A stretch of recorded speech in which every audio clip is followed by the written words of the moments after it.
খেলাধুলার আবহে মাঠ মাতালেন ভারতীয় প্রাক্তন ফুটবলার রহিম নবী ও ইস্টবেঙ্গল দলের প্রাক্তন ক্যাপ্টেন সুলে মুসাদ।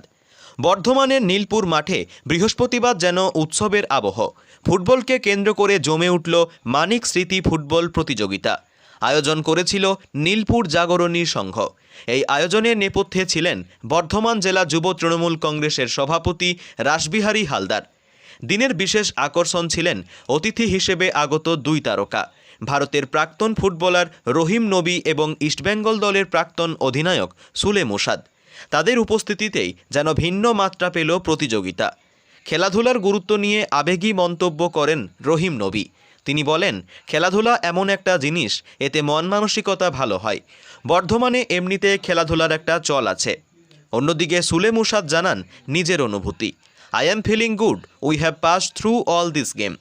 তারকাদের উপস্থিতি শুধু প্রতিযোগিতার মর্যাদা বাড়ায়নি, বরং উৎসাহ জুগিয়েছে মাঠে উপস্থিত খেলোয়াড়দেরও। দর্শকাসনে ভরে উঠেছিল করতালিতে, উচ্ছ্বাসে। মাঠে ফুটবলের লড়াই যতটা জমজমাট ছিল, ততটাই প্রাণবন্ত ছিল চারপাশের পরিবেশ।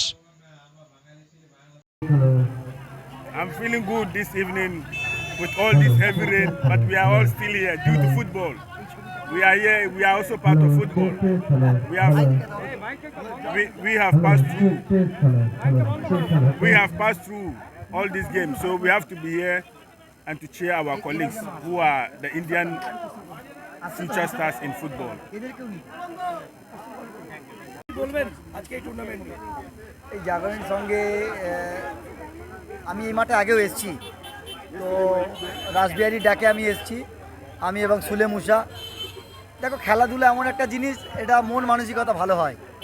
আর বর্ধমানে এমনিতে খেলাধুলার একটা চল আছে, তো সেই জায়গায় এসে আমি আমাদের অনেক প্লেয়ারকেও দেখতে পেলাম এবং ভালো লাগছে এখানে আসতে পেরে। আরও ভালো লাগছে যে মুসা এবং আমাদের রাসবিহারীর ডাকে আমরা এসেছি, এই জন্য ভালো লাগছে।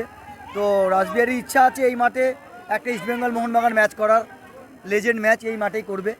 সেটা যদি আমরা ঠিকঠাক করি, হয়তো সামনের বছর খেলতে পারি আমরা পুজোর পর। মানে বাঙালির একটা আবেগ, বাঙালি দুটো জিনিস ভালোবাসে, ফুটবল খেলতে ভালোবাসে আর রসগোল্লা খেতে। তো সেই খেলা নিয়েই দেখতে পাচ্ছ কত ফরেনারও খেলতে এসছে এখানে। তো ফুটবল বেঁচে থাকুক, এটাই চাই। আর এই ধরনের টুর্নামেন্ট করুক যেরকম জাগরণী করেছে। এর ফ্যামিলিদেরকে একটু টাইম দিতে হবে, বাচ্চাদেরকে ওরা কেউ দিচ্ছে না। আমার মনে হয় এটা দিলে আরও বেশি ভালো। তাদের বাচ্চাদেরকে টাইম দিক, তারা মাঠে যাক, তাহলে খেলাটা আরও উৎসাহ পাবে। জাগরণীর সঙ্গে এই টুর্নামেন্ট মানিক স্মৃতি যে ট্রফির 44তম বর্ষ এবারের। নীলপুরবাসী, বর্ধমানবাসী এই টুর্নামেন্টে অপেক্ষা করে থাকে কবে এই টুর্নামেন্ট শুরু হবে। এখানে বিখ্যাত ফুটবলার ভারতবর্ষের রহিম নবী এবং সুলে মুসা, যিনি ইস্টবেঙ্গলের প্রাক্তন ক্যাপ্টেনও ছিলেন, রহিমদাও ইস্টবেঙ্গল খেলেছে, এবং এখানে ক্লাবের সভাপতি বলাই ঘোষ মহাশয় উপস্থিত আছেন। তো বর্ধমানবাসীর প্রিয় ফুটবল এবং আমাদের বাঙালিদের প্রিয় ফুটবল আজকে আবার এই বৃষ্টির মধ্যে এখানে শুরু হলো। এবং এই টুর্নামেন্ট 44তম বর্ষে আমরা জানি এটা বিশাল আরও বড় জায়গায় যাবে। আগামী দিনে এই টুর্নামেন্ট আরও বড় করবে।